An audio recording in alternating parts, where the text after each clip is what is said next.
Juan 8, del 1 al 11. Y dice así la palabra. Y Jesús se fue al monte de los olivos, y por la mañana volvió al templo, y todo el pueblo vino a él. Y sentado él les enseñaba. Entonces los escribas y los fariseos le trajeron a una mujer sorprendida en adulterio, y poniéndola en medio le dijeron: Maestro, esta mujer ha sido sorprendida en el acto mismo de adulterio. Y en la ley nos mandó Moisés apedrear a tales mujeres. Tú pues, ¿qué dices? Mas esto decían tentándole para poder acusarle. Pero Jesús, inclinado hacia el suelo, escribía en tierra con el dedo. Y como insistieron en preguntarle, se enderezó y les dijo: el que de vosotros esté sin pecado, sea el primero en arrojar la piedra contra ella. E inclinándose de nuevo hacia el suelo, siguió escribiendo en tierra. Pero ellos, al oír esto, acusados por su conciencia, salían uno a uno, comenzando desde los más viejos hasta los postreros. Y quedó solo Jesús y la mujer que estaba en medio. Enderezándose Jesús y no viendo a nadie sino a la mujer, le dijo: Mujer, ¿dónde están los que te acusaban? ¿Ninguno te condenó? Ella dijo: Ninguno, Señor. Entonces Jesús le dijo: Ni yo te condeno, vete y no peques más. Padre, bendice y sazona esta palabra, que tenga mucho producto espiritual para nosotros, que nos ayude y nos haga madurar, para poder tener una vida conforme a lo que tú anhelas en nosotros. Te lo rogamos en el nombre de Jesús. Amén, Señor. Pueden sentarse, mis amados hermanos. El tema es la ley y la gracia. Es importante que notemos que no nos vamos a enfocar en esa mujer que pecó, porque nos tendríamos que enfocar en nosotros, como vamos a ver durante el transcurso del mensaje. Porque aquí el punto no es el pecado en sí, sino el punto es el amor que Dios tiene hacia cada uno de nosotros. Fíjense, porque nosotros no hemos todavía valuado en su justa dimensión ese amor maravilloso de Dios para nosotros, esa ternura y ese cuidado que Él siente hacia nosotros. Cuando nosotros pecamos y nos damos cuenta de que hemos cometido un pecado, quisiéramos hasta arrancarnos el pelo de arrepentimiento y de cólera de haberle fallado a Dios. Pero eso es nuestro orgullo, porque nosotros debemos comprender que el propósito de morir Él en la cruz del Calvario fue precisamente para que nosotros pudiéramos vivir a pesar de nuestras fallas, con gozo en el corazón y con confianza. Porque si ustedes notaron aquí, le dijeron: en la ley Moisés manda por orden de Dios que esta mujer sea muerta a pedradas, que la maten. Pero noten cómo el propósito era involucrarlo a él en algo que lo condenara. ¿Tú qué dices a eso? Como quien dice, dependiendo de la respuesta tuya, va a ser la decisión que vamos a tomar en relación con lo que tenemos que hacer con esta mujer. O sea, este problema planteado a nuestro Señor Jesucristo por aquellos escribas y fariseos tenía el propósito nada más de tentarle a Él. No era en realidad la preocupación por el pecado de la mujer. La ley de Moisés era desde luego más severa que la ley romana. La ley romana hubiera tomado esto con ligereza, la ley de Moisés no. Porque la palabra dice que la ley que es, mata. Muy bien, mi hermano. La ley mata, pero la gracia de Dios nos vivifica. O sea, cuando comprendemos estas cosas, nos asombramos de ver. ¿Por qué llevaron a Cristo a esta mujer? Porque pensaban en que Él era un hombre tierno y misericordioso, y querían tomar esas características de su personalidad para hacerlo caer en un engaño y convertir esta situación en un problema para él, no para la mujer. Por eso este incidente es intensamente crítico e instructivo, ya que pone prácticamente frente a frente las demandas de la ley y la acción de la gracia de Dios en Jesucristo nuestro Señor. Por eso vemos en primer lugar a una persona pecadora ante la ley. Y no se podía negar que esta mujer era pecadora. Si ustedes se recuerdan qué pasó en el capítulo 7, a ver qué tal son ustedes, si han leído su Biblia o no. El capítulo 7 nos habla de que hubo una gran fiesta en Jerusalén, que había durado una semana. Por eso es que nosotros los evangélicos no participamos de las fiestas mundanas. No porque seamos mejores que los demás, sino porque sabemos que son focos de tentación. Esta mujer seguramente fue seducida por el hombre, pero ustedes notaron claramente que al hombre no lo llevaron, solo llevaron a la mujer. Vaya conmigo a Levítico, por favor, le quiero mostrar algo, le quiero mostrar la ley. Levítico 20, versículo 10. Mire cómo reza esa porción de la ley. Levítico 20, 10 dice: si un hombre cometiere adulterio con la mujer de su prójimo, el adúltero y la adúltera indefectiblemente serán, ¿qué dice su Biblia? Muertos. Pero no estaba el hombre, solo la mujer estaba ahí. ¿Cuál es la paga del pecado? La muerte, ¿verdad? La paga del pecado es muerte, nosotros lo sabemos. Estaban respetando la ley y estaban cayendo con toda la fuerza contra esta mujer. Esta mujer era una mujer que la sorprendieron en el mismo acto. Se considera que posiblemente no llevaba incluso ropa, que la pobre la tenían ahí, porque querían como demostrarle que efectivamente era una pecadora, una mujer sucia, una mujer que había fallado, y todo el mundo con la cólera contra ella. Si usted nota el entorno de lo que leímos, sentían cólera contra ella, sobre todo los fariseos hipócritas, que es lo que más le dolía al Señor, la hipocresía del religioso, porque el religioso actúa de esa manera. Por eso el Señor quiere que nuestro corazón sea transformado, para que actuemos con transparencia, madurez e integridad ante la presencia del Señor. Aquí vemos nosotros que esta mujer no tenía escapatoria, pero el hombre sí se escapó. A ella la tenían sujeta, y el culpable, el hombre, el varón, que posiblemente la sedujo, ese huyó, o posiblemente lo dejaron ir, porque eran muy celosos contra ella, pero contra el hombre no. El culpable prejuicio y la voluntaria ignorancia del hombre lo incapacitan del todo, no solo para guardar la ley de Dios, sino incluso para administrar una justicia básica a un semejante suyo, con unos motivos rectos. Los acusadores de un pecador culpable bajo la ley son una terrible compañía. ¿Cuáles son esos acusadores que tenemos? El mundo, ¿verdad? La carne y el diablo. Esos son los que nos acusan continuamente. En la primera carta de Juan, dice en el capítulo 2, versículo 1, que cuando Satanás nos está acusando por los pecados o errores que cometemos, surge un defensor nuestro, un abogado nuestro, que está diciendo: sí, Padre, esta persona pecó, pero yo ya pagué por ella, porque yo moro en su corazón, porque mi misericordia está sobre ella y la está llenando.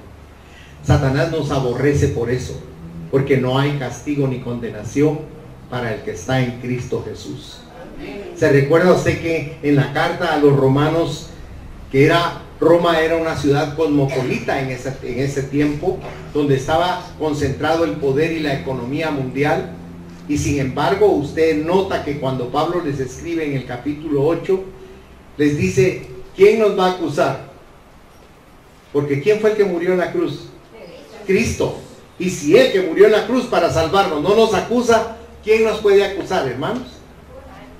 Mire, vaya a Romanos 8, se lo quiero mostrar, por favor. Romanos capítulo 8. Porque yo quiero que usted esté gozoso de saber. Yo quiero que me entienda. No le estoy diciendo peque con libertad, porque usted no hay quien lo condene. No, no es eso. Es todo lo contrario. Es agradecerle a Dios con una vida de santidad el hecho de que no nos condena por nuestros pecados y errores.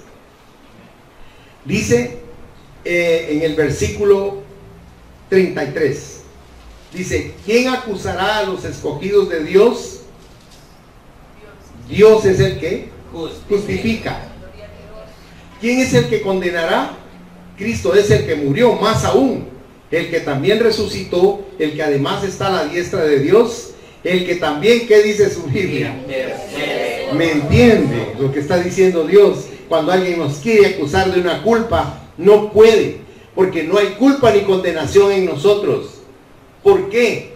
Porque lo que teníamos que pagar por la culpa y la condenación, no lo pagamos nosotros, pero Cristo sí lo pagó. Entonces está pagado lo que nosotros hacemos. ¿Me entienden, mis hermanos? Esas son buenas noticias de parte de Dios. Posiblemente para las personas que no están en Cristo no lo puedan comprender, no lo puedan entender, pero para nosotros sí es esperanzador saber que no hay quien nos pueda condenar. Amén. Porque la sangre del Cordero nos limpia del pecado más negro que pueda haber. Porque esa sangre preciosa es la que emblanquece nuestro ser. Bendito sea Dios por tener tanto amor, por tener tanta misericordia. Entonces vemos a una persona pecadora ante la ley que está condenada a muerte, pero también una persona pecadora bajo la gracia. Mire la gran diferencia que vamos a ir analizando. En primer lugar, la ley y la verdad vinieron a la tierra por medio de Moisés. Él puso la ley y la verdad. Pero la gracia y la verdad vinieron por otro hombre, por Jesucristo hombre. Y eso es lo que hace que nosotros vivamos confiados y contentos. Porque alguien podría decir, pero cuando te moras te vas a ir al infierno porque vos has pecado. Sí, pero la sangre del Cordero me ha lavado y Él me ha justificado, y por eso voy al cielo. Aleluya. Miren, aquí vamos a aprender algo. ¿Será que alguien en esta tierra tiene poder y capacidad para condenar a un hijo de Dios o una hija de Dios? No, hermanos, ese es el propósito del mensaje. Que ustedes comprendan que nadie nos puede condenar ni nos puede mandar al infierno, porque el Cordero de Dios era perfecto. Era el Cordero perfecto para ese sacrificio que iba a cubrir todos los pecados de la humanidad, pasados, presentes y futuros. Cristo al morir estaba cubriendo a todos los que lo tienen morando en su corazón. Quiero que entienda algo. No se trata de religiones, se trata de convicciones. Si usted cree que Cristo es el Hijo de Dios y que murió en la cruz por usted, y usted le abre su corazón y lo declara públicamente como su Salvador personal, usted tiene derecho a la vida eterna. Amén. Y eso no lo estoy diciendo yo. Si usted va a Romanos en el capítulo 10, si fuera tan bondadoso, dice ahí la palabra en el versículo 8, Romanos 10:8, mas ¿qué dice? Cerca de ti está la palabra, en tu boca y en tu corazón. Esta es la palabra de fe que predicamos. Que si, ¿qué dice su Biblia? Confesar. Por eso es que tenemos que decir, acepto a Cristo como mi Salvador, porque aquí lo está ordenando la palabra. Que si confesares con tu boca que Jesús es el Señor y creyeres en tu corazón que Dios lo levantó de los muertos, serás, ¿qué dice su Biblia? Serás salvo, porque con el corazón se cree para justicia, pero con la boca se confiesa para salvación. Pues la Escritura dice, todo aquel que en Él creyere no será avergonzado.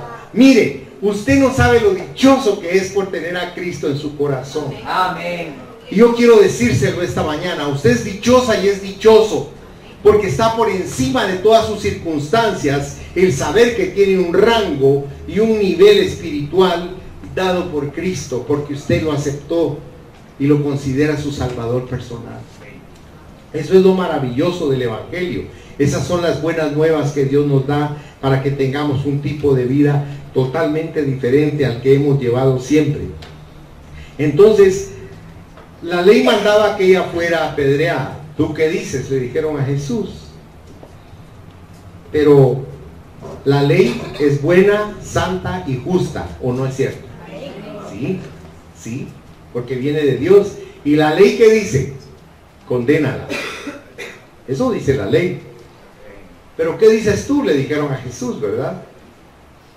¿Puedes tú decir vive cuando la ley dice que muera?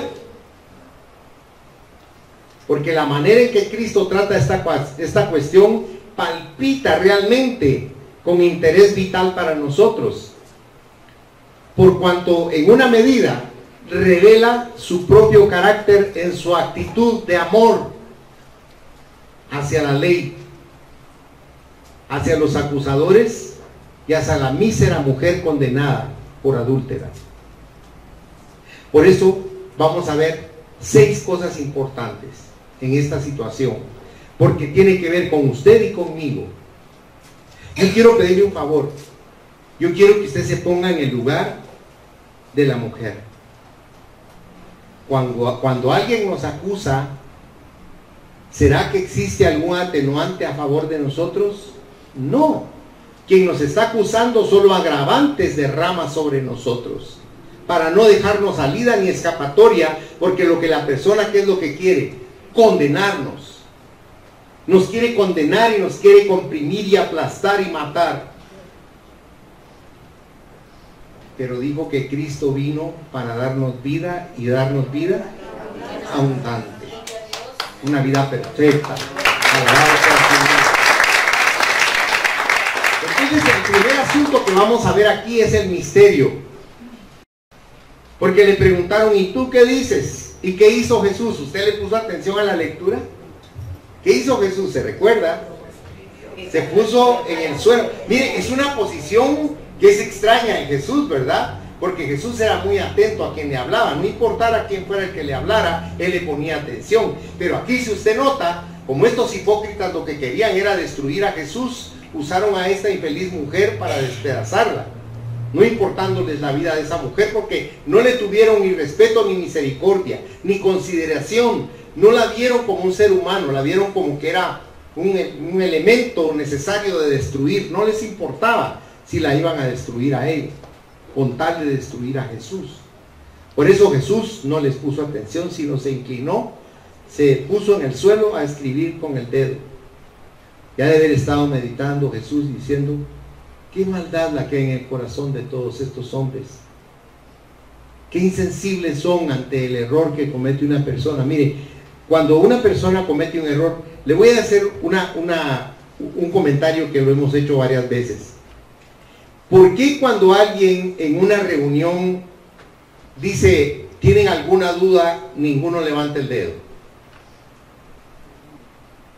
Yo me recuerdo que en la escuela donde estudié, cuando el profesor decía, ¿tienen alguna duda?, para pasar al siguiente punto, y alguno se atrevía a levantar la mano y decía, yo, profe, burro, decía, mula, perdón la expresión, ¿verdad? Pero así, entonces, ¿quién quería decir no entendí? ¿Vos entendiste? No, pero si pregunto me van a insultar, ¿verdad? Entonces nadie pregunta, ¿se ha fijado? Con Dios no es así. Dios es la esencia de la paciencia, de la ternura y del amor. Él nos quiere comprender siempre. Y nos quiere atender siempre. Nunca nos deja sin atención. Porque Él es misericordiosísimo. Porque Él nos ama como nosotros nunca hemos sabido de ese amor. La gente piensa que la pasión que tiene una pareja es amor. Eso es solo simplemente pasión y atracción carnal. Algo que pasa, que no deja huella. Pero el amor de Dios es diferente. Ese amor sacia el vacío que usted siente cuando está solo, cuando está en soledad, cuando no tiene a nadie. Y usted se recuerda y dice, ay Dios mío, y hasta llora usted. ¿Por qué estoy tan solo, tan sola, Señor? Y Él llega y nos arropa y nos dice, no estás solo, yo estoy contigo. Nunca te voy a dejar ni te voy a desamparar. Él nos habla y nos sostiene, hermanos. Porque Él, su esencia es de amor. Es un amor que nosotros no conocemos. Porque hasta para amar tenemos que aprender a amar. Nosotros amamos cuando nos dan amor. Pero si usted va a la primera epístola de Juan, capítulo 5, versículo 10, dice, en esto consiste el amor. No en que nosotros hayamos amado a Dios, sino en que Él nos amó a nosotros primero. ¿Entiende? El amor de Dios no es una calle de dos vías, es de una sola vía. El amor de Él es continuo, es totalmente fluido, todos los días hacia nosotros. Mire, ¿usted pecó ayer? Yo creo que sí, porque yo pequé ayer. Dejaríamos de ser humanos si no pecáramos, hermanos. Mire, si vio el partido de Costa Rica, usted pecó. No por ver el partido, sino que a mí me dio cólera ver que no ganaron, no dejaron ganar. Y no porque sea centroamericano, sino porque ellos tenían que ganar. Y perdón el paréntesis, porque el fútbol no tiene que ver con Dios, pero estoy hablando de nuestras pasiones, ¿verdad? Que así somos todos, ¿verdad? Hubiéramos querido que Costa Rica ganara, pero esas cosas son así, siempre van a ser así. Lo único que no cambia es Dios, y es el amor de Dios. ¿Sabe qué? Todo pasa. Usted se enamora con locura, pasa. Usted llora porque perdió aquel amor que hace que piense que no va a haber otra oportunidad, eso también pasa. Usted es inmensamente rico y no tiene problemas, pasa. Usted se está muriendo por problemas y no tiene ni un centavo entre la bolsa, pasa. Todo pasa, hermanos. Lo único que no pasa es la palabra de Dios. Aleluya, gloria a Dios. Bendito sea su nombre. Entonces al principio no dijo nada el Señor, sino se inclinó a escribir en el suelo, y estos han de haber estado agitados en su corazón, pues decir, no reacciona como queremos, no está haciendo las cosas como habíamos planeado. O sea, no estaba haciendo él un reflejo de lo que ellos esperaban. Ese tú que dices, querían que el Señor Jesucristo les respondiera con palabras, pero Jesús no les iba a responder con palabras, hermanos, porque para responderles tenía que morir. Esa fue su respuesta. No habló con su boca, habló con su vida, y la llevó a la cruz, y ahí la perdió. Pero el Espíritu Santo lo resucitó, y está sentado a la diestra del Padre, porque Él es Dios. O sea, estos hombres no conocían el misterio ni el significado de lo que Cristo estaba haciendo, porque solo consideraban la culpabilidad de la mujer como un eslabón, como un medio para hacer caer a Cristo y hacer con Él lo que deseaban hacer. Pero el Señor les cambió totalmente el esquema. Y del misterio entramos al segundo asunto, la revelación. Porque si usted notó en el versículo 7, dice, y como insistieron en preguntarle, se enderezó y les dijo, el que de vosotros esté sin pecado, sea el primero en arrojar la piedra contra ella. Porque ellos, ¿qué estaban haciendo? Estaban viendo la fea viga que tenía ella en su ojo. Perdón, la mota que tenía en su ojo. Pero la viga que tenían ellos en su hipocresía, eso no lo estaban viendo. Estaban condenando y viendo a esa pobre mujer, pero ellos a sí mismos no se veían lo malo que estaban haciendo al acusarla.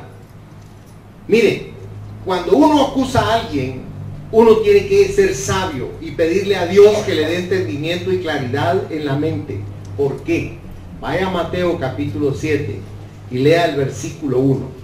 Mateo capítulo 7, versículo 1. Mire el consejo que nos da el Señor en su palabra ahí. Es algo formidable lo que nos está diciendo. Dice, no condenéis para que no seáis. ¿Y a qué somos nosotros proclives? A juzgar y a condenar, ¿verdad? Y Él está diciendo ahí, no condenéis para no ser juzgados. Estaban viendo el pecado de esta mujer, y así se introduce aquí el gran principio del Nuevo Testamento. Porque Jesús vino a solucionar el pecado. A eso vino el Señor Jesucristo, porque nosotros no podemos dejar de pecar. ¿Por qué no podemos dejar de pecar? ¿Porque no nos convence la Biblia? ¿Porque no puede el Espíritu Santo? Porque es exacto, es nuestra naturaleza. Alabado sea quien dijo eso. Alabado sea Dios. Es nuestra naturaleza. Mire, dice Jeremías una pregunta. Si yo fuera negro, africano, gracias a Dios soy blanquito, pero póngale que fuera negro africano, de esos negros, como decía la canción, negro de mi vida. Fíjese pues, ¿será que yo podría cambiar la tez, el color de mi tez? No. Mire el pobre Michael Jackson, le volvieron las manchas negras. Porque no podemos cambiar esa naturaleza, esas características. ¿O podrá un leopardo quitarse las manchas negras que tiene? No puede, eso lo dice la Biblia. Porque está tratando de decirnos que nuestra naturaleza es inmutable. Nosotros somos pecadores por naturaleza. Por eso necesitamos tanto el plan de salvación de Dios. Porque nos apartamos del plan de eternidad que Él había hecho por desobediencia. Y ahora Él tuvo que crear ese plan maravilloso a través de Jesucristo. Para que sin que nosotros tengamos que ir a la cruz, Él fue por nosotros a ese lugar. Es maravilloso lo que Él hace. Él mismo era sin pecado, por eso era el Cordero perfecto, fíjense. Porque Él nunca pecó. Fue tentado en todo, dice, pero sin pecado. Maravilloso ese varón, ese Cristo de la gloria. Porque Él vino con esa gracia a amarnos así como somos, de feos. Así nos ama Él y nos acepta. Es maravilloso que alguien nos ame como somos, hermanos. Porque nosotros somos condicionantes para amar. Si haces esto, lo otro, y cambias y cedes, entonces te voy a amar como quieres. De lo contrario, no amamos. Pero Dios no es así. Dios nos ama con intensidad. Por eso es que nosotros, si nos encontráramos en el caso de que hubiera una persona ante nuestros ojos que hubiera cometido un gran pecado, ¿qué es lo que tenemos que hacer? ¿O qué nos aconseja la Biblia? Vayamos a Gálatas capítulo 6 y versículo 1. Fíjese que ahí nos está diciendo la palabra de Dios. Hermanos, dice, si alguno fuere sorprendido en alguna falta o pecado o culpa, dice que nosotros que somos espirituales, ¿qué debemos hacer? Restaurarlo. ¿Y cómo dice? Sí, porque si no llega uno y tacha en la cabeza un zape, ¿verdad? ¿Por qué hiciste eso, tonto? ¿Verdad? No tenés que hacer esto. Dice, no, dice que es con espíritu de mansedumbre. ¿Por qué razón? Ahí mismo lo explica. Considerándote a ti mismo, dice, no sea que tú también seas. ¿Sabe por qué? Porque es como la cárcel. El pecado es la casa del jabonero. El que no cae, resbala. Por eso nadie puede decir yo no peco. Todos somos de naturaleza pecaminosa. Por eso necesitamos tanto el amor del Señor. El tercer asunto que vemos es la convicción. Mire qué maravilloso lo que dice el versículo 9. Al oír esto, acusados por su conciencia, salían uno a uno.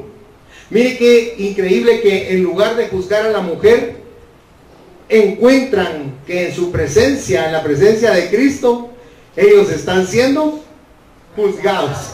Mire qué tremendo. Estaban acusando ante Dios, pero cuando Él les habló, porque les dijo, claro, apedréenla porque es la ley, tienen derecho y razón, háganlo, pero que lo haga el que no tiene pecado. Y entonces ellos comenzaron a autoexaminarse y dijeron, no, yo sí pequé. Y comenzaron a reconocer sus faltas y sus errores. Porque el poder de Dios hace eso con nosotros. Ante la gente no lo reconocemos, pero ante Dios reconocemos que hemos pecado, que nos hemos equivocado. Nuestro orgullo a veces no deja que nosotros seamos humildes. Por eso Él dice, no juzguéis para no ser juzgados, porque ellos sabían que Cristo estaba lleno de gracia, pero pasaron por alto el hecho de que esa gracia venía unida también a la verdad que Él tenía un poder escudriñador del corazón, porque Él es Dios. Él puede ver lo que los otros no pueden ver. ¿Se recuerda cuando Isaí le dijo el profeta, ¿cuáles son tus hijos? Digo, aquí está el primero, era militar, así de cadete, aquel cuate bien hermoso, grandote. Y cuando lo vio, Samuel dijo, de veras, dijo, este puro príncipe allá de Europa, este de plano es el elegido de Dios. Pero no era ese, porque Dios le tuvo que hablar ahí a este hombre que se estaba dejando llevar por su naturaleza humana, y le dijo, yo no veo lo que ven los hombres, yo veo que el corazón, porque a David ni lo llamaron, y él era. ¿Sabe una cosa? Usted es David. A usted lo llamó Dios del anonimato. ¿Para qué? ¿Para qué lo llamó Dios? Vaya a Apocalipsis capítulo 3 verso 21. Mire lo que el reto que le pone Dios ahí cuando lo llamó.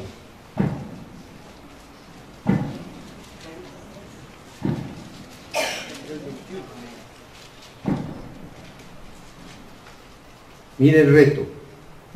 Al que venciere, le daré que se siente conmigo. ¿Dónde dice su Biblia? En mi trono. Así como yo he vencido y me he sentado con mi Padre en su. O sea que, ¿dónde nos vamos a sentar? En el trono de Dios. Amén. Mire, parece increíble. ¿Usted quería que le diera una invitación del señor rey de España, príncipe Felipe, por medio del protocolo de Guatemala? Y que el rey lo manda a que se siente en la cabecera de su mesa con él. Fíjese que a mí nunca se me olvida el 30 de junio, porque mi hermano Emilio Peralta, que ahorita está oyéndome allá con el Señor, mi hermana Celeste le preparaba una mesa a mí, y ahí llegaba toda la familia, y él me invitaba a mí para que bendijera los alimentos. ¿Y sabe qué hacía el hermano Emilio? Me sentaba a la par de él, fíjese. Ahí me sentaba en la cabecera con él, y me servían. Cuando le servían a él, yo sentía una emoción y una gratitud en mi corazón, porque el agasajado era él, hermanos, y él me estaba agasajando a mí. A mí me emociona eso, fíjese, porque pienso, cuando Jesús se quite y le diga a usted, ven y siéntate aquí, ¿qué va a hacer usted cuando el Señor se quite del trono y le diga, siéntate aquí? Ah, hermanos, es algo maravilloso, porque Él es Dios. Por favor, piense por un momento. Lo que sucede es que nosotros no sentimos nada porque no tenemos idea de la grandeza de Dios, de la santidad y del reino altísimo de Él. Por eso es que somos así como trillones, ¿verdad?, con esas cosas. Pero si nosotros lo pensáramos más detenidamente, a la que el Rey del universo le diga a uno, toma mi lugar y siéntate aquí. ¿Y sabe qué? Yo lo creo y me voy a sentar ahí. Yo me ayuda. Si usted no se quiere sentar ahí, pues, I'm sorry. Pero si usted notó entonces qué convicción la que pone el Señor en el corazón del pecador, porque todos se fueron, ¿sabe? Dejaron llena de piedras la calle, porque ya no las usaron. Se convencieron a sí mismos de su error y de su pecado, y dejaron ahí a la mujer. Porque el Señor nos habla con tanto amor. Vaya a Romanos capítulo 2, si es tan amable. Vamos a leer los versículos ahí del 1 al 3. Y mire cómo dice. Cuando la Biblia dice hombre, es genérico, es hombre-mujer. Dice, por lo cual eres inexcusable, oh hombre, quien quiera que seas tú que juzgas. Pues en lo que juzgas a otro, te condenas a ti mismo, porque tú que juzgas, haces lo mismo. Mas sabemos que el juicio de Dios contra los que practican tales cosas es según verdad. Y piensas esto, oh hombre, tú que juzgas a los que tal hacen y haces lo mismo, que tú escaparás del juicio de Dios. Oh, mire qué tremendo. No juzguemos, hermanos. Seamos lentos para juzgar. Seamos misericordiosos como Jesús. Tengamos amor para con la gente, porque a veces cuando alguien peca y es hermano o hermana en Cristo, uno quisiera como, ay, Señor, mandale un castigo. Pero esas palabras se pueden venir para uno también, que le venga el castigo a uno. Entonces mejor Si alguien peca, ¿qué tenemos que hacer? Orar por esa persona, bendecirla, bendecirla. Y le voy a decir algo, hermana Gladys. El Señor me habló de usted. Y el Señor me dijo, un día mi hija me amó como una niña, con todas sus fuerzas, con todo su corazón y con toda su alma. Dile públicamente que la amo y que yo la voy a hacer regresar como esa niña, me dijo Dios. Esa niña me va a volver a amar con tal intensidad y se va a enamorar de mí que jamás se va a apartar y se va a separar de mí. Y usted va a estar aquí sirviendo al Señor. Se lo digo porque ese es un mensaje de Dios. Y si me niego, Él me va a llamar la atención. Pero Dios la ama intensamente, hermana. Alabado sea el nombre de Dios. El cuarto asunto, la confianza.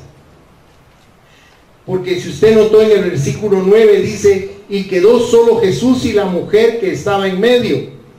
Los convictos acusadores se fueron. Solo quedó la mujer. ¿Por qué no se fue ella?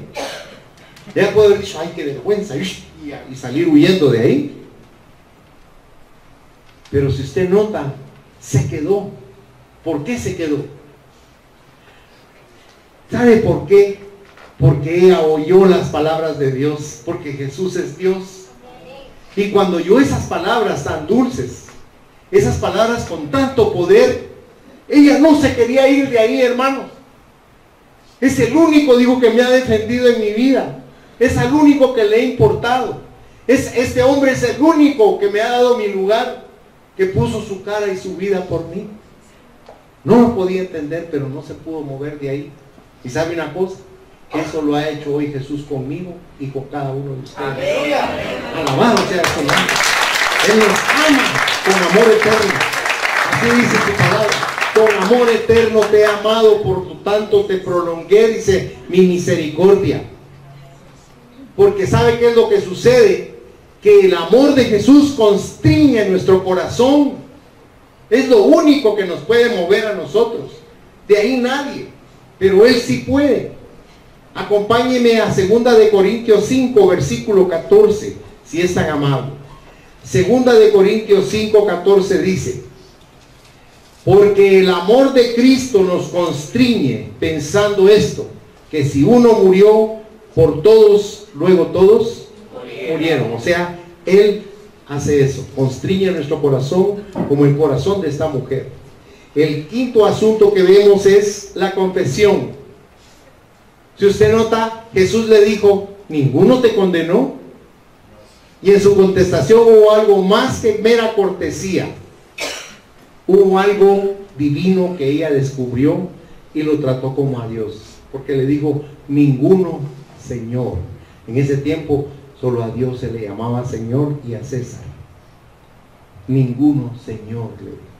Ella reconoció la grandeza que había en nuestro Señor Jesucristo, su divinidad, su alto nivel espiritual, maravilloso lo que está haciendo. ¿Dónde están los que te acusan?, le dijo. Ninguno te condenó, ninguno,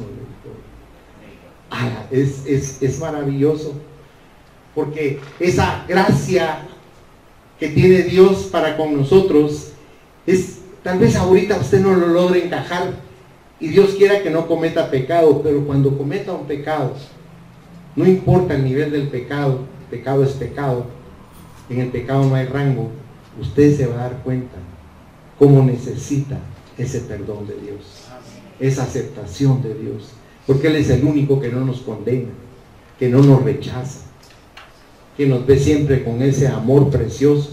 Vaya a Hebreos capítulo 4, si es tan amable. Hebreos capítulo 4, vamos a leer los versículos del 14 al 16. Dice ahí la palabra: por tanto, teniendo un gran sumo sacerdote que traspasó los cielos, Jesús, el Hijo de Dios, note, retengamos nuestra profesión, porque no tenemos un sumo sacerdote que no pueda compadecerse de nuestras debilidades, sino uno que fue tentado en todo según nuestra semejanza, pero sin pecado. Acerquémonos pues confiadamente al trono de la gracia, para alcanzar misericordia y hallar gracia para el oportuno. Mire qué invitación más maravillosa. Él nos está llamando. Cuando usted no tiene a nadie a quien acudir, usted puede acercarse al trono de la gracia. Siempre están abiertas las puertas. Y por último, el último asunto que vamos a ver de estar bajo la gracia es la salvación. Porque en el versículo 11 le dijo el Señor: tampoco yo te condeno. Alabado sea su nombre. Tampoco yo te condeno. Vete y no peques ya más. Porque Cristo no vino a condenarnos, hermanos. Él vino a salvarnos. Vaya en su Biblia al Evangelio de San Juan, capítulo 3, versículo 17, por favor.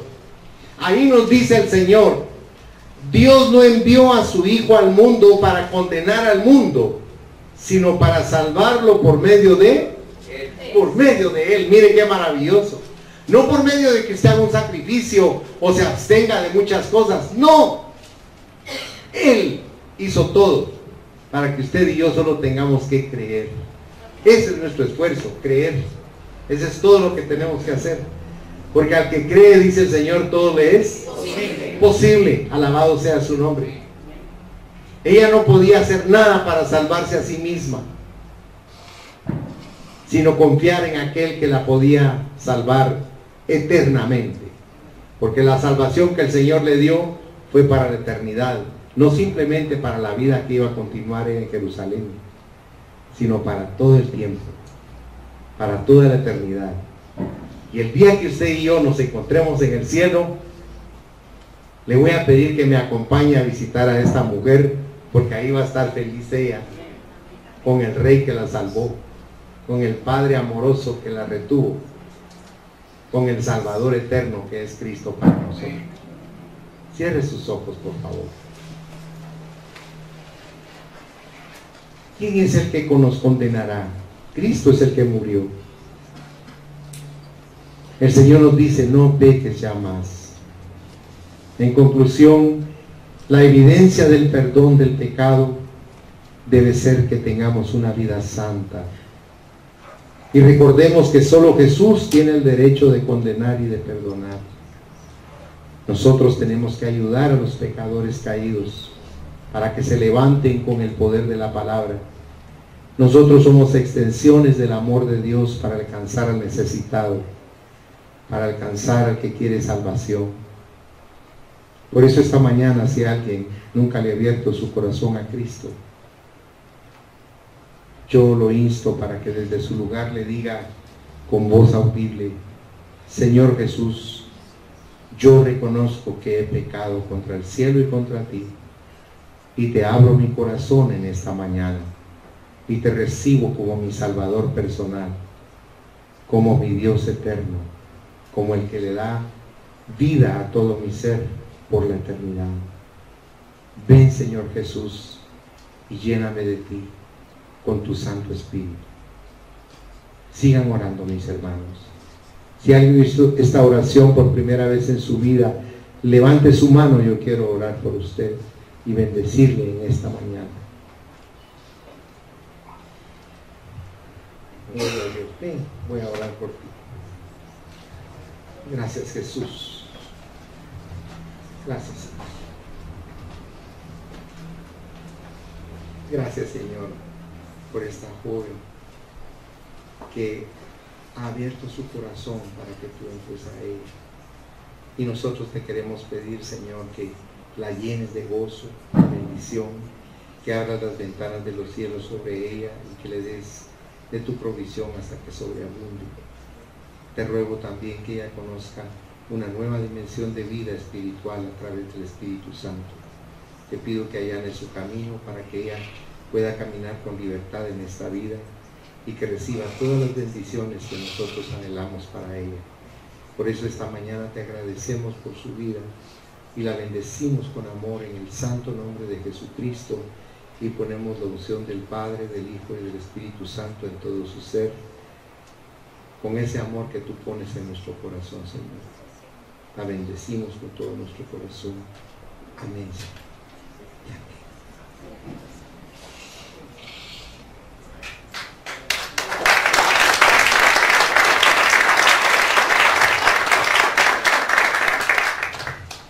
Dice que hay una gran fiesta en el cielo, porque alguien se apartó del camino del infierno para ir al camino al cielo, a la eternidad de Dios. Cierren sus ojos, vamos a orar. Padre, yo te doy gracias por la vida de cada uno de tus hijos y de tus hijas que apartaron un tiempo esta mañana para venirse a llenar de la unción de tu palabra, del poder de tu palabra. Te pido que, como nos leyó nuestro hermano al principio en la palabra, que el poder de tu palabra cumpla el propósito por el cual tú la estás enviando en esta mañana a nuestros oídos para que llegue a nuestro espíritu. Ayúdanos, Señor, a tener una vida potencialmente espiritual. Ayúdanos, Señor, a comprender cuál es el propósito de nuestra estadía en esta tierra. Ayúdanos a conocerte a ti y a amarte a ti más que a nuestra propia vida y a aprender a amar a nuestro prójimo como a nosotros mismos. Te lo suplicamos porque en eso se encierra la ley y los profetas. Y te pedimos que esta tarde podamos meditar en todo lo que nosotros anhelamos y deseamos. Y también quiero pedirte que bendigas a Billy, Señor. Billy cumplió años el día de ayer y yo te quiero suplicar que abras las ventanas de los cielos sobre él y que lo llenes de todas las bendiciones y bondades que fluyen de ti. Nosotros los amamos a ellos, Señor. Y te rogamos que él sea lleno, Señor, del gozo del Santo Espíritu tuyo en su vida. Y que él pueda cada día de su vida descubrir cuán grande y profundo es tu amor por él, Señor. Que cada mañana sea un regalo para él el saber que tú estás ahí con él siempre.